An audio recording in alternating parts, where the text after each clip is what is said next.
अस्सलाम वालेकुम students, nilpotent groups हम स्टडी कर रहे हैं और बुक हम जो यूज़ कर रहे हैं वो एब्स्ट्रैक्ट अलजेब्रा बाय विजय खन्ना।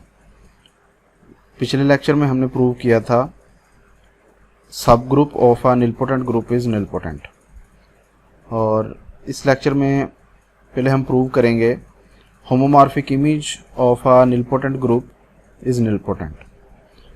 तो होमोमॉर्फिक इमेज से मुराद है कि अगर हम कोई होमोमॉर्फिज्म लेते हैं जी जिसकी डोमेन हो, तो उसका जो इमेज आएगा जी का पूरा, वो चूँकि को डोमेन में जाके सब ग्रुप बनता है, तो वो सब ग्रुप जो होगा वो निलपोटेंट होगा। ये हमने शो करना है। तो हमने एक कंसीडर किया theta homomorphism from G to H which is onto. जब ये ऑन टू कंसीडर करेंगे, इसका मतलब जी का जो इमेज होगा वो पूरे का पूरा एच बन जाएगा। तो अब हमने जो प्रूव करना है वो ये प्रूव करना है कि अगर जी निलपोटेंट हो तो एच भी निलपोटेंट होगा। तो स्टार्ट करते हैं। चूंकि हमने हाइपोथेसिस में निलपोटेंट ग्रुप कंसीडर किया है जी को, तो डेफिनेशन के मुताबिक फिर एक सब ग्रुप्स की सीरीज़ मौजूद होगी, नॉर्मल सीरीज़, जो कि इस कंडीशन को सेटिस्फाई करेगी, ये कंडीशन।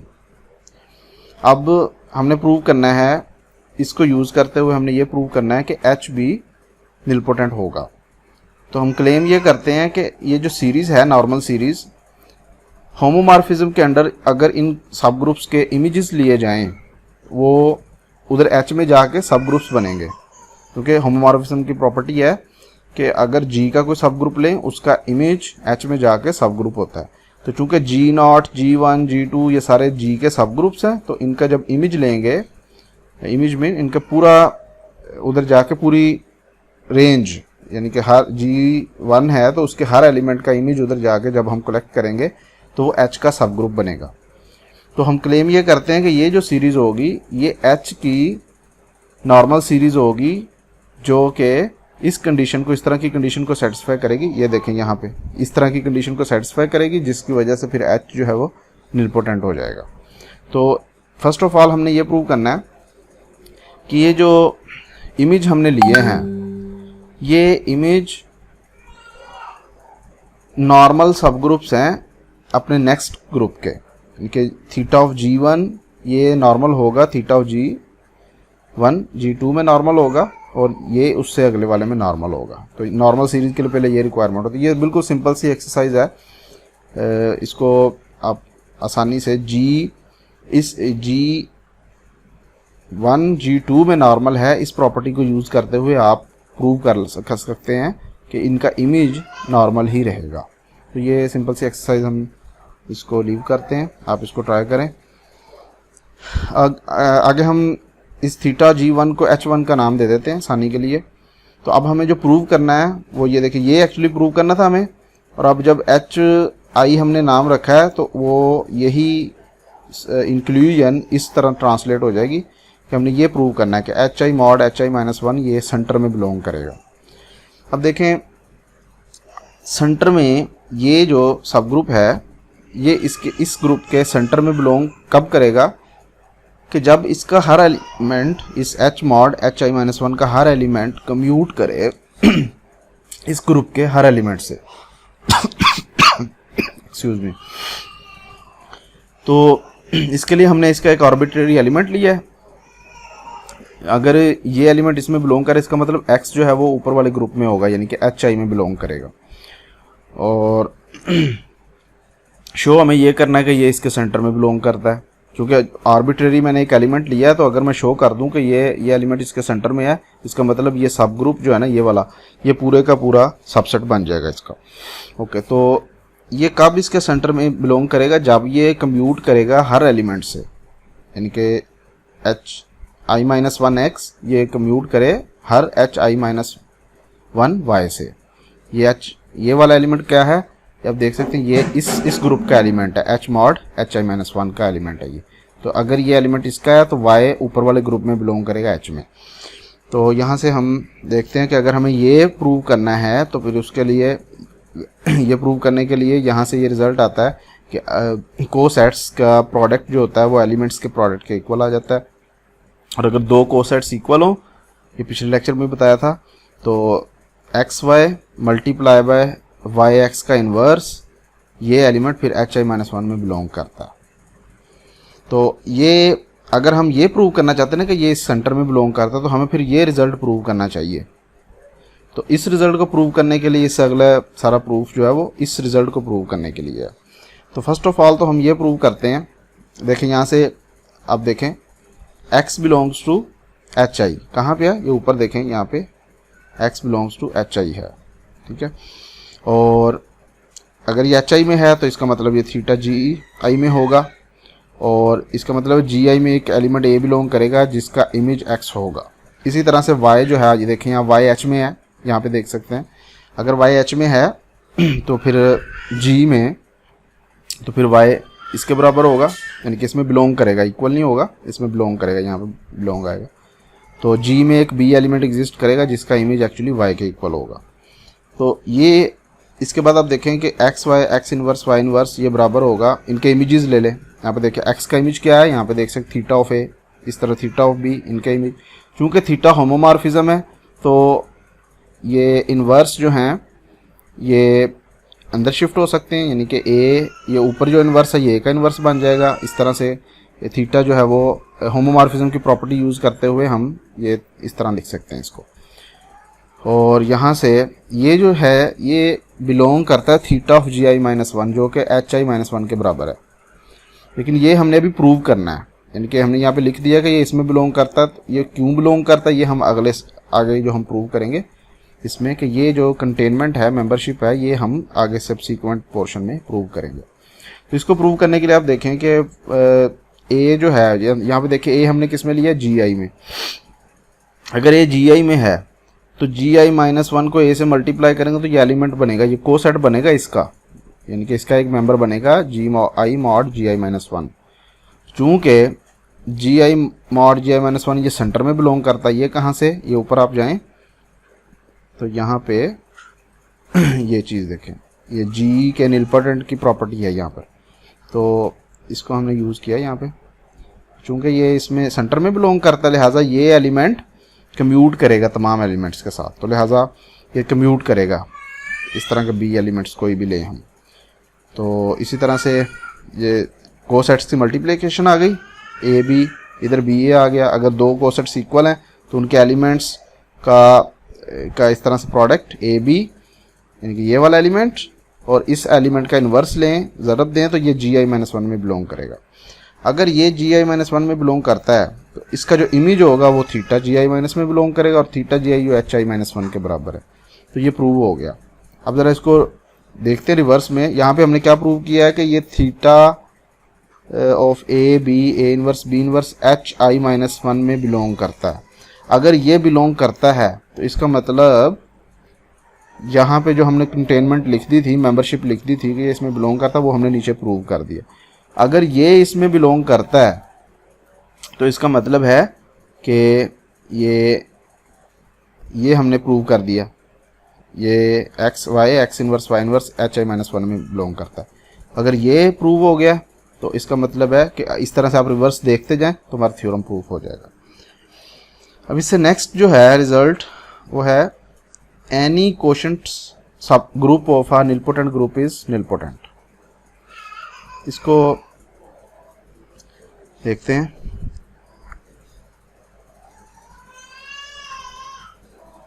ये भी हमने,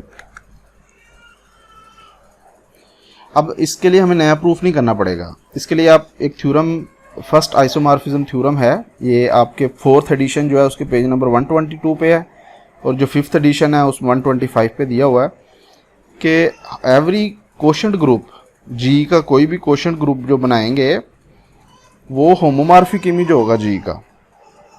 तो और जो होमोमॉर्फिक इमेज होगा जी का वो जी का कोशेंट ग्रुप बनेगा, यानी कि ये अल्टरनेटिव, ये सेम चीज़ें हैं। तो चूँकि हमने प्रूव कर दिया पिछले थ्योरम में कि होमोमॉर्फिक इमेज जो भी होगा वो निलपोटेंट होगा, तब कोशेंट ग्रुप जो भी है वो होमोमॉर्फिक इमेज है, लिहाजा वो निलपोटेंट होगा, तो इसको हमें अलग से प्रूव करने की ज़रूरत नहीं। अगर आपको ये क्वेश्चन आ जाता है कि कोशेंट ग्रुप को प्रूव करें, तो आप वो होमोमेरिक वाला पोर्शन ही प्रूव कर देंगे।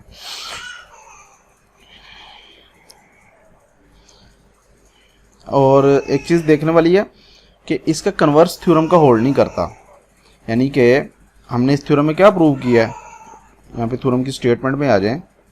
प्रूव हमने ये किया है कि अगर जी होमोमॉर्फिज्म, जी निलपोटेंट हो, तो जी का जो कोशेंट ग्रुप होगा वो, यानी कि जो होमोमॉर्फिक इमेज होगा, जिसको कोशेंट ग्रुप भी कह सकते हैं, कोशेंट ग्रुप जो होगा वो निलपोटेंट होगा। लेकिन इसका कन्वर्स नहीं एग्जिस्ट करे, ट्रू नहीं है। यानी कि अगर आप किसी ग्रुप का कोशेंट लेते हैं और वो निलपोटेंट आ जाता है, अगर वो निलपोटेंट आ जाए, इसका मतलब ये नहीं है कि वो ग्रुप निलपोटेंट हो जाएगा। और उसकी काउंटर एग्जांपल हमें यहाँ पे दी हुई है S3 जो है वो group of permutations of 3 symbols है, इसका 6 ऑर्डर होता है। अब देखें, और A3 जो है वो इसका इवन परमोटेशन का ग्रुप है, ये नॉर्मल होता है, तो नॉर्मल है तो इसका कोशेंट हम बना सकते हैं। और कोशेंट का जो ऑर्डर होता है वो इस तरह फार्मूले से निकाल सकते हैं कि ग्रुप का order divided by normal group का ऑर्डर, वो आप देख सकते हैं 2 आएगा, यानी कि S3 mod A3 का ऑर्डर 2 आएगा। तो 2 ऑर्डर का जो ग्रुप होता है वो अबेलियन होता है, तो अबेलियन ग्रुप जो होता है वो निलपोटेंट होता है। इसका मतलब ये कोशेंट जो है वो निलपोटेंट है, लेकिन S3 निलपोटेंट नहीं है। इसको हमने पिछले लेक्चर में देखा था कि S3, S4, S5, S6 ये सारे के सारे ग्रुप्स निलपोटेंट नहीं हैं, तो इस थ्योरम का कन्वर्स एग्जिस्ट नहीं करेगा। नेक्स्ट जो हमने प्रूव करना है थ्योरम,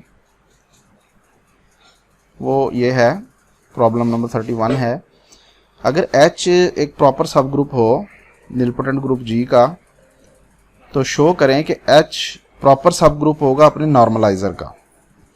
नॉर्मलाइजर जो होता है किसी सब ग्रुप का, वो लार्जेस्ट सब ग्रुप होता है जिसके अंदर H नॉर्मल होता है।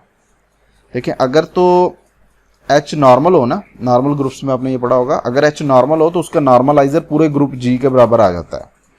लेकिन कुछ ग्रुप जो नॉर्मल नहीं होते, अब उनके लिए हम देखते हैं कि हमें कोई ऐसा ग्रुप मिले, क्योंकि G में तो वो नॉर्मल नहीं है, तो हम कोशिश करते हैं कि G के बाद हमें कोई लार्जेस्ट सब ग्रुप मिल जाए जिसके अंदर वो फिर H नॉर्मल हो, तो वो नॉर्मलाइजर होता है उसका। तो ये थ्योरम कहता है कि अगर आप कोई भी सब ग्रुप लें निलपोटेंट ग्रुप का जो कि प्रॉपर हो, तो अब वो अपने नॉर्मलाइजर का भी प्रॉपर सब ग्रुप होगा। मतलब कम से कम एक एलिमेंट H के अलावा मौजूद ज़रूर होगा जो H को नॉर्मलाइज करेगा। तो ये एक अहम थ्योरम है, इसको हम फिर फर्दर ने और थ्योरम प्रूव करने के लिए भी यूज़ करेंगे। पहले हम इसको प्रूव करते हैं जी। तो सोल्यूशन है इसका कि हमने G एक निलपोटेंट ग्रुप फर्ज कर लिया। अगर ये निलपोटेंट है तो एक अपर सेंट्रल सीरीज इसकी एग्जिस्ट करेगी। देखिए, 2 डेफिनेशन हमने की थी निलपोटेंट ग्रुप की, उनमें से ये अपर सेंट्रल सीरीज वाली हम यहाँ पे यूज़ करने लगे हैं। अपर सेंट्रल सीरीज यहाँ पे एग्जिस्ट करेगी जो कि आइडेंटिटी ग्रुप से स्टार्ट होगी, G पे ख़त्म होगी। अब H हमने एक प्रॉपर सब ग्रुप लिया है G का, तो कोई एक I लार्जेस्ट हमने इंटीजर लेना है such that ZI of G, यानी कि ये जो सेंटर हैं, ये ZI डिफरेंट ग्रुप्स हैं, ये H के अंदर कंटेन करें। ये हमेशा ज़रूर कंटेन करेंगे, क्योंकि जो सबसे छोटा ZI है वो आइडेंटिटी ग्रुप है, वो तो हर सब ग्रुप के अंदर मौजूद होता है। तो हमने ऐसा लार्जेस्ट लेना है I कि such that for example I1 होगा तो Z1 ऑफ G जो है वो H में कंटेन करेगा, और Z2 ऑफ G H में कंटेन नहीं करेगा। यानी कि हमें इस तरह सबसे बड़ा वाला चूज़ करना है कि उससे अगला वाला H में कंटेन ना करता हो। ये जब हमने सेलेक्ट कर लिया, this is contained in H, तो और दूसरा ये चीज़ रिवाइज कर लें कि ये जो सीरीज़ होती है ना अपर सेंट्रल सीरीज़, ये इस रिलेशन को सेटिस्फाई करती है। अब हमने जो उससे अगला ग्रुप है, यानी कि ZI तो H के अंदर कंटेन करता है, और ZI+1 ज़ाहिर है कि H के अंदर कंटेन नहीं करेगा, क्योंकि अगर ये कंटेन करेगा तो फिर ZI लार्जेस्ट नहीं होगा। तो अगर ये एच के अंदर कंटेन नहीं करता तो एक एलिमेंट हमें जी इसमें मिल जाएगा जो कि एच का मेंबर नहीं होगा, एच के अलावा कोई नंबर होगा वो। अब उसको हमने जी फर्ज कर लिया, स्मॉल जी। अब इस जी को हमने शो करना है कि ये एच के नॉर्मलाइज़र में होगा। चूँकि ये एच का एलिमेंट नहीं है तो अगर ये नॉर्मलाइज़र में चला जाता है तो अब फिर एच का जो नॉर्मलाइज़र है वो एच से बड़ा हो जाएगा। तो ये हम प्रूव करने के लिए, बाकी इसका फर्दर पोर्शन इसको प्रूव करने के लिए जी, तो हम स्टार्ट करते हैं। जी हमने लिया हुआ है ZI+1 जी में। इसका मतलब है कि अगर ये जी इसका एलिमेंट है तो इसको ZI ऑफ जी से मल्टीप्लाई करें तो ये मेंबर बनेगा ZI+1 mod ZI से का। अगर ये इसका मेंबर है तो आप देख सकते हैं ये वाला जो ग्रुप है ये एक्चुअली किसके बराबर है, यहाँ पे देखें, ये बराबर है centre of G mod ZI के, यानी कि ये सेंटर के बराबर है। इसका हर एलिमेंट ये कम्यूट करेगा पूरे ग्रुप के एलिमेंट से। तो ये प्रॉपर्टी आ गई, क्योंकि ये इसका एलिमेंट है, ये सेंटर के बराबर है, तो लिहाजा ये तमाम एलिमेंट से कम्यूट करेगा। और ये कम्यूट कर रहा है तो दिस इम्प्लाइज राइट कोसेट्स की मल्टीप्लिकेशन से ये आ जाएगा, और फिर राइट कोसेट्स दो इक्वल हों तो उनके जो रिप्रेजेंटेटिव होते हैं वो इस तरह से मल्टीप्लाई करें तो वो ZI में जाएंगे। और ZI H में है, लिहाजा ये H में चला जाएगा। और यहाँ से आप देख सकते हैं कि अगर ये H में है ना ये एलिमेंट, तो मैंने यहाँ साइड पे लिखा है कि ये GH जी इनवर्स भी H में चला जाएगा। इसको आप देख के सीख सकते हैं।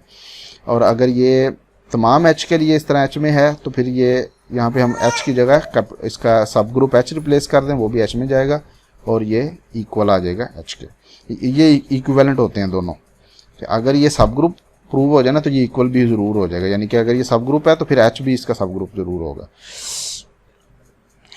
अगर ऐसा प्रूव हो गया यानी कि इसका मतलब हुआ कि GH को नॉर्मलाइज कर रहा है तो इसके नॉर्मलाइजर में चला जाएगा H। G belongs to normaliser of H। हमने ऊपर देखा था कि G एक ऐसा एलिमेंट है जो H का मेंबर नहीं है। तो अगर ये H का मेंबर नहीं है, इसका मतलब नॉर्मलाइजर में एक ऐसा एलिमेंट मौजूद है जो H का एलिमेंट नहीं है, तो H फिर प्रॉपर सब ग्रुप हो जाएगा उसका। तो ये रिज़ल्ट हम आगे भी यूज़ करेंगे, इस रिज़ल्ट को आपने ज़हन में रखना है। इससे नेक्स्ट देखते हैं।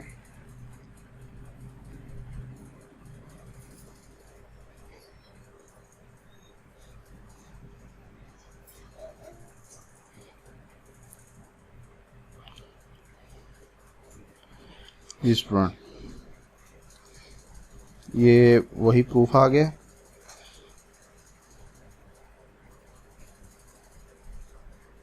जी, तो ये एक रिज़ल्ट है, ये एक्चुअली 4th एडिशन में नहीं है, 5th में है। तो 5th एडिशन से मैंने इसकी पिक्चर लेके यहाँ पे मैं शो कर रहा हूँ आपको। हमने देखा था ये वाली एग्जांपल, हमने converse example, counter example discuss की थी कि अगर कोई कोशेंट किसी ग्रुप के साथ कोशेंट लें वो निलपोटेंट हो तो S जो है वो निलपोटेंट नहीं होगा, ये ज़रूरी नहीं है। लेकिन इन स्पेशल केस में ये हो सकता है। स्पेशल केस क्या है कि देखिए यहाँ पर जो जिस ग्रुप से आप कोशेंट ले रहे हैं ना, वो ग्रुप अगर सेंटर का सब ग्रुप हो जाए तो फिर उसके साथ जो कोशेंट लेंगे G mod के वो निलपोटेंट होगा तो G भी निलपोटेंट हो जाएगा। तो इस थ्योरम का मतलब ये कि जो यहाँ पे हमने काउंटर एग्जांपल दी है वो इन जनरल तो ट्रू नहीं है, यानी कि हम कोई भी ग्रुप लें, जैसे A3 लिया और उसको हम देखें निलपोटेंट है तो S3 भी निलपोटेंट होगा, ये इन जनरल तो ट्रू नहीं है। लेकिन कुछ सब ग्रुप्स ऐसे हैं जिनके लिए ट्रू हो जाएगा थ्योरम। तो वो सब ग्रुप्स जो हैं वो सेंटर के सब ग्रुप्स हैं जो सेंटर में कंटेन करते हैं।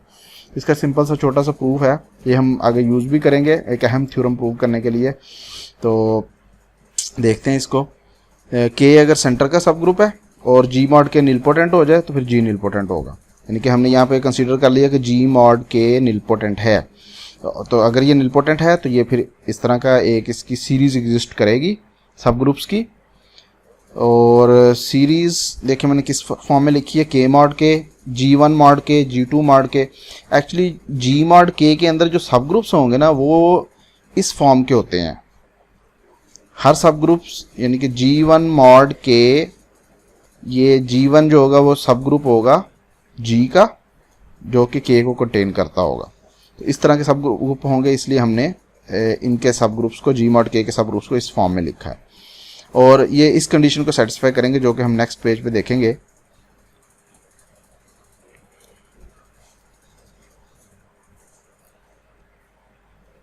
इस पेज पे आप देख सकते हैं,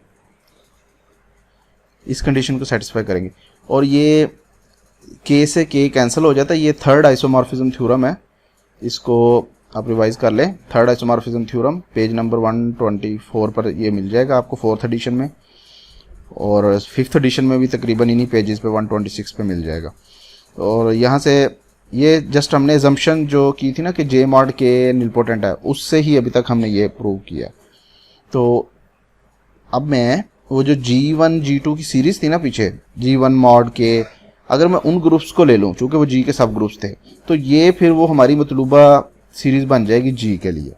क्यों? यहाँ पे हमने देख लिया कि GI+1 ये सेंटर के अंदर बिलोंग कर रहा है, तो यही रिक्वायरमेंट होती है हमारी। तो इसका मतलब जी भी निलपोटेंट हो जाएगा। अब पीछे हमने जो अभी जो थ्योरम किया है हमने, इसकी क्रोलरी ये है कि अगर सेंटर का सब ग्रुप लेने की बजाय हम खुद सेंटर ही ले लें, क्योंकि सेंटर खुद भी तो सेंटर का सब ग्रुप होगा ना, तो फिर जी मॉड सेंटर अगर निलपोटेंट हो जाता तो जी भी निलपोटेंट होगा। अब इस क्रोलरी को हमने अगली थ्योरम में 21 में यूज़ करना है। तो 21 थ्योरम ये है, ये इंपॉर्टेंट थ्योरम है कि a finite P group is nilpotent.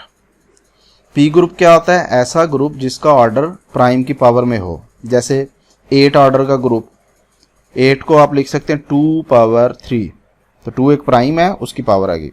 इसी तरह 2 पावर 4 यानी कि 16 ऑर्डर का ग्रुप भी पी ग्रुप है।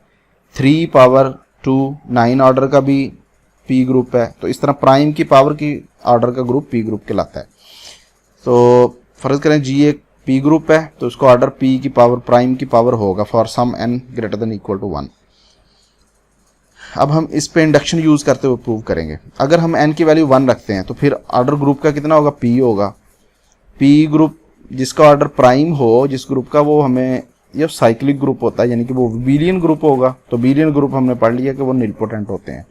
तो 1 के केस में ग्रुप निलपोटेंट हो जाएगा। अब इंडक्शन हाइपोथेसिस हम कंसीडर करेंगे कि फ़र्ज करें कि ग्रुप जिसका ऑर्डर p पावर m हो, m जो n से छोटा लेना है हमने, और 1 या उसके इक्वल लेना है, 1 से बड़ा या उसके इक्वल लेना है। तो अगर p का ऑर्डर p पावर m हो तो फिर वो ग्रुप निलपोटेंट होगा। ये इंडक्शन हाइपोथेसिस है। तो इसको यूज़ करते हुए हम प्रूव करेंगे कि फिर n order, p power n order का ग्रुप भी निलपोटेंट होगा। g का ऑर्डर हम फर्ज कर लेते हैं p पावर n है, और ये p ग्रुप्स की प्रॉपर्टी है कि अगर किसी ग्रुप का ऑर्डर प्राइम पावर हो तो उसका सेंटर ट्रिवियल नहीं होता, उसका सेंटर की जो ऑर्डर है वो 1 से ज़्यादा ही होगा। तो इसका मतलब फ़र्ज़ करें अगर कम से कम सेंटर का ऑर्डर p भी हुआ, कम से कम p होगा ना, क्योंकि सेंटर एक सब ग्रुप है g का, और सब ग्रुप का ऑर्डर ग्रुप के ऑर्डर को डिवाइड करता है। तो कौन कौन से डिवाइजर हैं p n के? 1 है, 1 हो नहीं सकता, p है, p स्क्वायर है, p n तक। तो कम से कम अगर p भी लिया जाए फिर भी g मॉड g का ऑर्डर वो p पावर m आएगा, यानी कि n से कम ही आएगा, क्योंकि g का ऑर्डर p पावर n और g का कम से कम p, तो p से कैंसिल हो जाएगा ऊपर वाला p, तो वो n से कम हो जाएगा। इतने ऑर्डर का जो ग्रुप है वो निलपोटेंट होता है। अभी ऊपर हमने अभी इंडक्शन हाइपोथेसिस में हमने कंसीडर किया। इसका मतलब क्या हुआ कि g मॉड g निलपोटेंट है। तो अगर g मॉड g निलपोटेंट है तो इस क्रोलरी को यूज़ करते हुए हम कह सकते हैं कि फिर g जो है वो निलपोटेंट होगा। तो यह हम रिजल्ट है। इस बहुत सारे ग्रुप्स का सिर्फ हम ऑर्डर देख के बता सकते हैं कि ये निलपोटेंट होगा या नहीं। जैसे फॉर एग्जांपल क्वार्टरनियन ग्रुप है Q8, उसके 8 एलिमेंट्स हैं, पिछले लेक्चर में हमने देखा था। तो उसका ऑर्डर जो हम लिख सकते हैं 2 पावर 3, तो वो p ग्रुप हो गया, वो निलपोटेंट होगा, सिंपल। और इस तरह से डाइहेड्रल ग्रुप ले लें D8, यानी कि जो स्क्वायर की रोटेशंस और उसकी जो सिमेट्रीज हैं उसका ग्रुप होता है, 8 ऑर्डर का होता है, वो भी निलपोटेंट होगा। तो बहुत सारे ग्रुप्स के हम इसको यूज़ करके बता सकते हैं। और एक चीज़ और है यहाँ पर कि निलपोटेंसी जो क्लास होगी ना उसकी, वो n-1 से जो, यानी कि यहाँ पे पावर आएगी ना n की, वो उससे कम होगी, n-1 के बराबर या उससे कम होगी। ओके, नेक्स्ट जो हमारा थ्योरम है, प्रॉब्लम है यहाँ पे, वो ये प्रॉब्लम, इसको आपने इसका प्रूफ नहीं हम करेंगे 33 प्रॉब्लम का, इसमें इसको आपने बस याद रखना, इसको हम नेक्स्ट रिजल्ट में यूज़ करेंगे। पी अगर सिलो सब ग्रुप हो, सिलो सब ग्रुप होता है, मैं पहले भी शायद बता चुका हूँ, सिलो सब ग्रुप अगर आप ग्रुप के ऑर्डर की प्राइम फैक्टराइजेशन करें तो किसी एक प्राइम की जो हाईएस्ट पावर होगी उतने ऑर्डर का ग्रुप सिलो सब ग्रुप कहलाएगा उसका। उसके अंदर नॉर्मलाइजर ऑफ पी या नॉर्मलाइजर ऑफ पी के बराबर आता है। तो ये हमने इस रिजल्ट को याद रखना है, तो इसको हम यूज़ करेंगे और प्रूव करेंगे कि एवरी सिलो सब group of a finite nilpotent group is normal. ये भी अहम थ्योरम है कि जो फाइनाइट निलपोटेंट ग्रुप होगा ना, अगर उसका हर सिलो सब ग्रुप नॉर्मल होगा। ये थ्योरम काफ़ी हेल्प करता है बहुत सारे प्रॉब्लम सॉल्व करने में। इसको प्रूव करना है हमने, सिंपल सा प्रूफ है। हमने फ़र्ज़ किया जी एक निलपोटेंट ग्रुप है, फाइनाइट ग्रुप है, और पी उसका एक सिलो पी सब ग्रुप है। अब सपोज करते हैं कि नॉर्मलाइजर ऑफ पी जो है वो प्रॉपर सब ग्रुप ऑफ जी है। ये ऐसा क्यों सपोज किया? अगर फ़र्ज़ करें नॉर्मलाइजर प्रॉपर सब ग्रुप ना हो बल्कि जी के बराबर ही हो जाए, तो जब किसी ग्रुप का नॉर्मलाइजर जी के बराबर हो जाए वो नॉर्मल ग्रुप होता है। तो फिर तो प्रूफ ऑलरेडी प्रूव हो गया कि पी जो है वो नॉर्मल है। तो हमने लिहाजा फिर हमने दूसरा केस लेना है प्रूव करने के लिए। तो हम फ़र्ज़ करें कि नॉर्मलाइजर एक प्रॉपर सब ग्रुप होगा। देन बाय प्रॉब्लम अगर प्रॉपर सब ग्रुप है तो वो जो पीछे हमने थ्योरम में प्रूव किया था, मैं उसको आपको दिखा देता हूँ। ये प्रॉब्लम नंबर 31, ये हमने क्या थी कि अगर जी का जी निलपोटेंट हो और एच उसका कोई प्रॉपर सब ग्रुप हो तो वो एच अपने नॉर्मलाइजर का भी प्रॉपर ही होगा। तो मैंने कहा था ये हम आगे यूज़ करेंगे। तो देखें यहाँ पे इसका यूज़ आ रहा है। अगर ये नॉर्मलाइजर ऑफ पी ये प्रॉपर है तो अब ये अपने नॉर्मलाइजर का प्रॉपर सब ग्रुप होगा। मतलब यहाँ पे ये नॉर्मलाइजर ऑफ पी ये प्रॉपर सब ग्रुप होगा अपने नॉर्मलाइजर का। यानी कि यहाँ पे नॉट इक्वल की बजाय आप स्ट्रिक्टली लेस देन लिख सकते हैं, ये स्ट्रिक्टली कंटेन करेगा इसके अंदर। लेकिन हमने ऊपर वाले थ्योरम में क्या देखा है कि जो सिलो सब ग्रुप होता है वो उसका नॉर्मलाइजर के बराबर होता है। तो ये कंट्राडिक्शन आ जाएगी। इसका मतलब जो हमने हाइपोथेसिस ऊपर जो अजम्पशन की थी कि ये नॉर्मलाइजर प्रॉपर है, यही गलत थी। तो ये नॉर्मलाइजर प्रॉपर नहीं है बल्कि ये जी के बराबर है। तो जिस ग्रुप की नॉर्मलाइजर जिसका जी के बराबर हो जाए वो नॉर्मल सब ग्रुप होता है। तो यहाँ प्रूव हो गया। नेक्स्ट जो रिजल्ट है, अगर कोई फाइनाइट निलपोटेंट ग्रुप हो तो वो डायरेक्ट प्रोडक्ट होता है अपने सिलो पी सब ग्रुप्स का। इसको ये भी सिंपल सा छोटा सा प्रूफ है। जी हम ले लेते हैं, उसकी प्राइम फैक्टराइजेशन कर लेते हैं। फर्ज करें के प्राइम है उसके अंदर और हर प्राइम की पावर अल्फा 1 अल्फा 2 है। अब H I be Sylow P subgroups, यानी कि हर पी आई प्राइम के लिए हम सिलो सब ग्रुप्स भी फर्ज कर लेते हैं कि ये वाले हैं। और हर सिलो पी सब ग्रुप का ऑर्डर कितना होगा? पी आई पावर अल्फा आई। मैंने बताया था कि सिलो सब ग्रुप जो होता है, सिलो P1 सब ग्रुप होगा, जो वो जो प्राइम होगा उसकी जो हाईएस्ट पावर आएगी ना उतने ऑर्डर का उसका सिलो सब ग्रुप होगा। अब अगर मैं इन सिलो पी सब ग्रुप्स का प्रोडक्ट लूँ तो इसका ऑर्डर जी के ऑर्डर के बराबर आएगा। ज़ाहिर है इसके ऑर्डर को मल्टीप्लाई करें, इससे मल्टीप्लाई करते जाएं तो ये जी के ऑर्डर के बराबर आएगा। वजह इसकी ये है कि इनके इंटरसेक्शन इनके सिर्फ आइडेंटिटी कंटेन करते हैं, तो इसलिए ऑर्डर जी के बराबर आएगा। तो इसका मतलब हुआ कि नेक्स्ट हम इसमें देख सकते हैं,